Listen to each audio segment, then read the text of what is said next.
예레미야 3장 16절에서 18절까지 말씀입니다. 자, 예레미야 3장 16절에서 18절까지 구약 성경 1055쪽에 있습니다. 구약 성경 1055쪽에 예레미야 3장 16절에서 18절까지 우리 한 목소리로 말씀 읽겠습니다. 여호와의 말씀이니라. 너희가 이 땅에서 번성하여 많아질 때에는 사람들이 여호와의 언약궤를 다시는 말하지 아니할 것이요 생각지 아니할 것이요 기억하지 아니할 것이요 찾지 아니할 것이요 다시는 만들지 아니할 것이며 그때의 예루살렘이 그들에게 여호와의 보좌라 일컬음이 되며 모든 백성이 그리로 모이리니 곧 여호와의 이름으로 말미암아 예루살렘에 모이고 다시는 그들의 악한 마음에 완악한 대로 그들이 행하지 아니할 것이며 그때에 유다 족속이 이스라엘 족속과 동행하여 북에서부터 나와서 내가 너희 조상들에게 기업으로 준 땅에 그들이 함께 이르리라. 아멘. 오늘도 기도의 자리에 나오신 우리 성도님들 주님의 이름으로 축복합니다.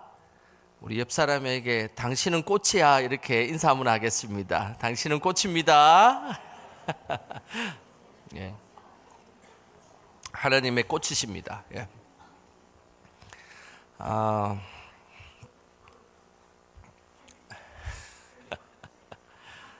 우리 이명수 군사님 할매꽃이라고 그랬다고요? 이야, 그렇지는 않고 그냥 아름다운 꽃이십니다. 자, 우리 신앙이라는 것은 늘 하나님 앞에서 항상 성숙해야 합니다. 신앙이 성숙하지 않고 늘 그 자리에 머물러 있으면 그 신앙은 퇴보하는 신앙이다라고 할 수 있습니다. 이 사실에 대해서 200년 전 최고의 설교가였던 스펄전은 똑같은 이야기를 하였습니다. 스펄전은 이런 이야기를 했습니다. 그리스도인의 삶에서 은혜 안에서 자라지 않고 있다면 그는 결코 제자리에 서 있는 것이 아닙니다. 뒤로 미끄러져 내려가고 있는 중입니다.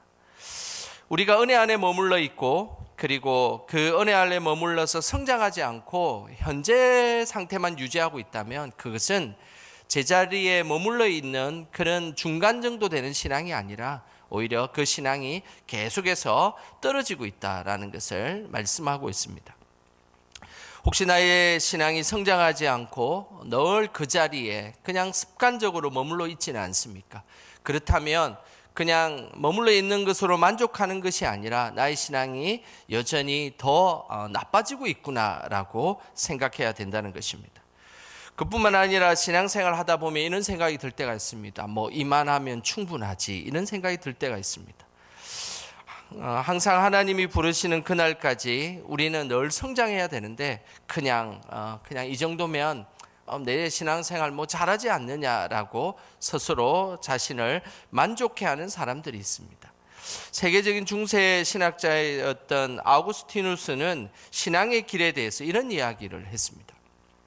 신앙의 길에서 이만하면 충분하다고 말하는 순간 당신은 영적으로 이미 죽은 것입니다.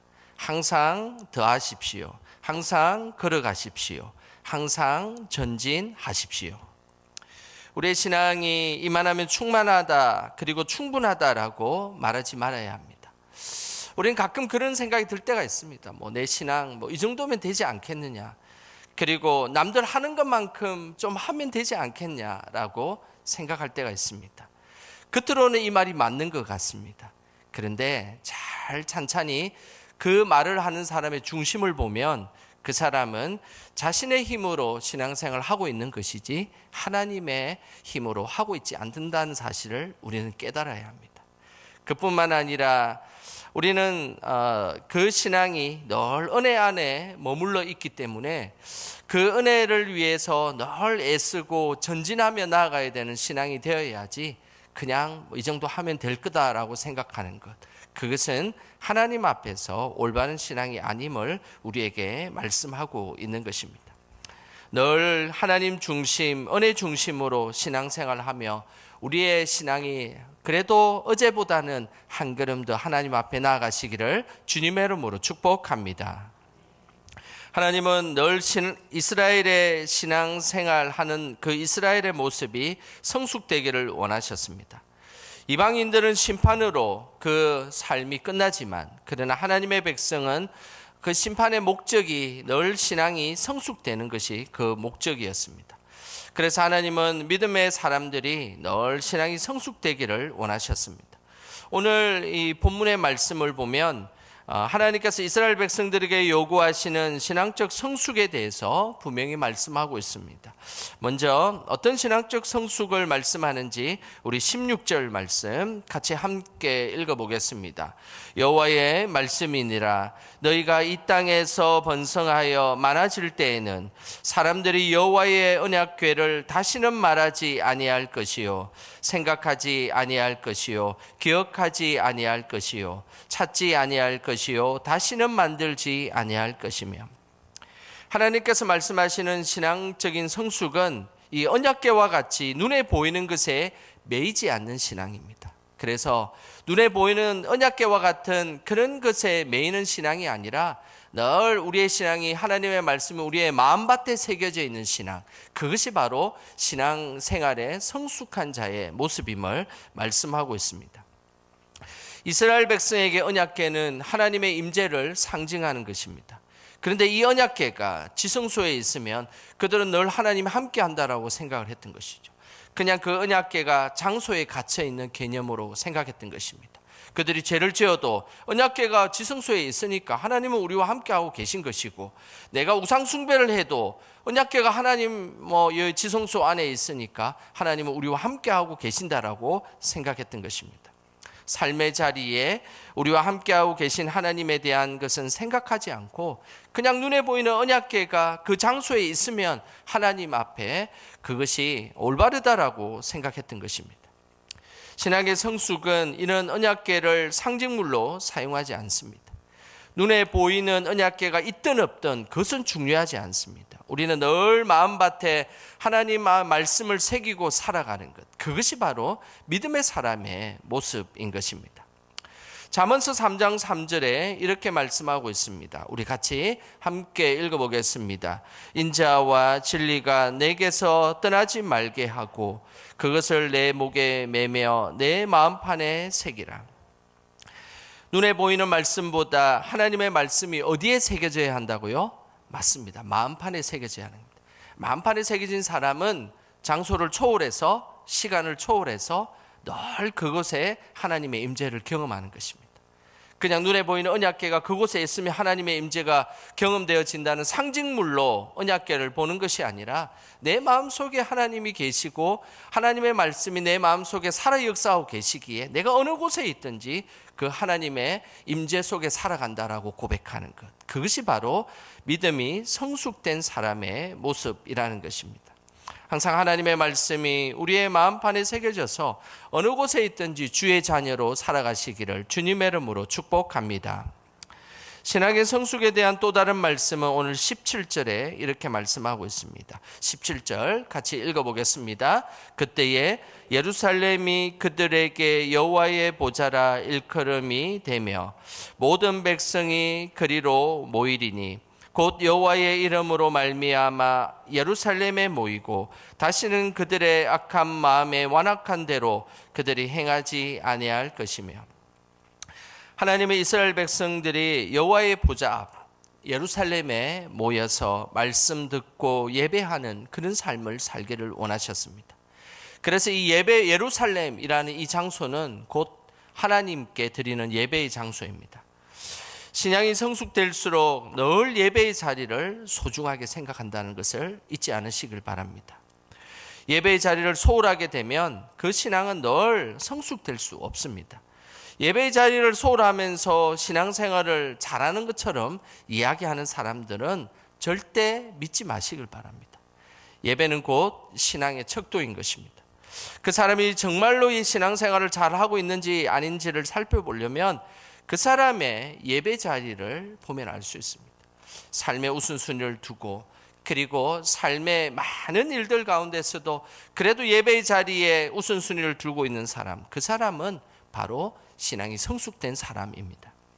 하지만은 겉으로는 신앙생활을 잘하는 것 같고 또 신앙적인 말들을 아주 잘하는 것 같은데 그 사람을 살펴보면 예배의 자리가 그렇게 온전하지 못하다면 그 사람은 사실은 신앙이 성숙되었다라고 할 수 없습니다.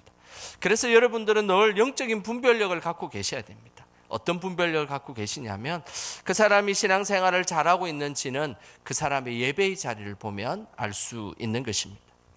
이스라엘 백성들은 1년에 3차례나 유월절, 오순절 그리고 초막절에 그들의 삶의 모든 것을 내려놓고 예루살렘에 모여서 하나님께 예배의 자리로 나아갔습니다. 그뿐만 아니라 매주 금요일 딱 저녁이 되면 이 시간이 되면 그들은 안식일을 지켜서 뒷날 토요일 저녁 때까지 안식일을 지켰습니다. 그러면서 그들은 예배하고 하나님 앞에 나아갔던 민족들입니다.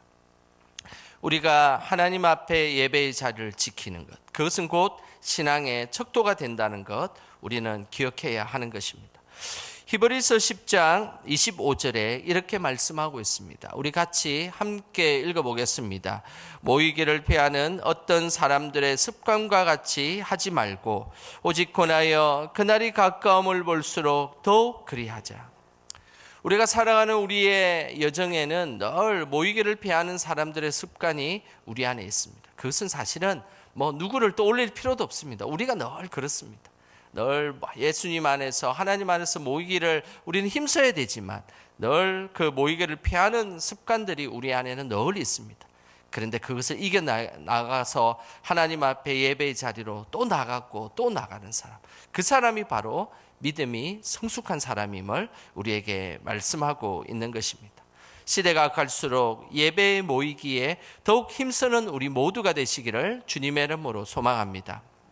마지막으로 신앙 성숙에 대한 말씀은 18절에 이렇게 말씀하고 있습니다. 우리 18절 같이 함께 읽어보겠습니다. 그때의 유다 족속이 이스라엘 족속과 동행하여 북에서부터 나와서 내가 너희 조상들에게 기업으로 준 땅에 그들이 함께 이르리라. 신앙의 성숙은 바로 분열과 상처가 있는 곳에 늘 그곳에 화합을 인도하는 사람입니다. 18절의 이 배경은 바벨론 포로 이후에 남유다 백성과 북이스라엘 백성들이 이 하나님이 택한 그 땅에 그들이 다시 만나게 되었던 것이죠.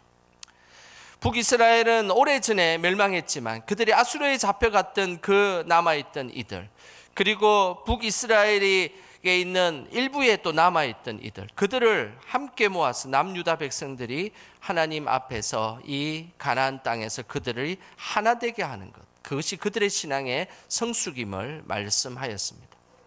예수님 시대 때는 신앙이 더 완전히 성숙하지 못하여서 북이스라엘에 있었던 그 사람들을 사마리아인들이라 이야기하며 그들을 배척하였습니다. 그래서 하나 되지 못하고 늘 하나님 앞에서 온전히 나아가지 못했습니다. 특별히 오늘 18절의 마지막에 보면 함께라는 이 히브리어 야하드라는 단어가 나오는데 이 야하드는 일심을 다해 똑같이라는 그런 뜻입니다. 단순히 행동만 일치하고 같은 장소에 있는 것이 아니라 마음과 의지까지도 하나 되는 것, 이것이 함께하는 자의 모습입니다. 그 사람이 성숙된 사람인지 아니면 그 사람이 미성숙된 사람인지를 알 수 있는 것은 그 사람이 공동체에 들어가면 늘 하나가 되고 그리고 협력하여 선을 이룬다면 그 사람은 성숙된 사람입니다. 그런데 공동체에 들어갈 때마다 분열이 일어나고 안 좋은 소리가 난다면 그 사람은 사실은 성숙된 사람이라 할 수 없습니다. 하나님은 늘 성숙된 모습으로 하나됨의 모습으로 그 하나됨의 자리에 우리가 있기를 하나님은 늘 기대한다는 사실을 꼭 기억하시기를 바랍니다. 우리의 신앙은 항상 후퇴해서는 안 됩니다. 그리고 멈추어 있어서도 안 됩니다. 늘 하나님 앞에서 한 걸음 한 걸음 더 진보해 나가야 되는 것입니다. 또한 그 신앙의 성숙은 늘 하나님의 말씀을 마음밭에 새기고 그리고 예배 중심으로 늘 하나됨을 위해 애쓰는 것, 그것이 바로 성숙된 신앙임을 우리에게 말씀하고 있는 것입니다. 늘 삶의 작은 자리에도 성숙된 신앙인이 되어서 하나님 닮아가며 살아가는 우리 영광의 모든 성도들 되시기를 주님의 이름으로 축원합니다.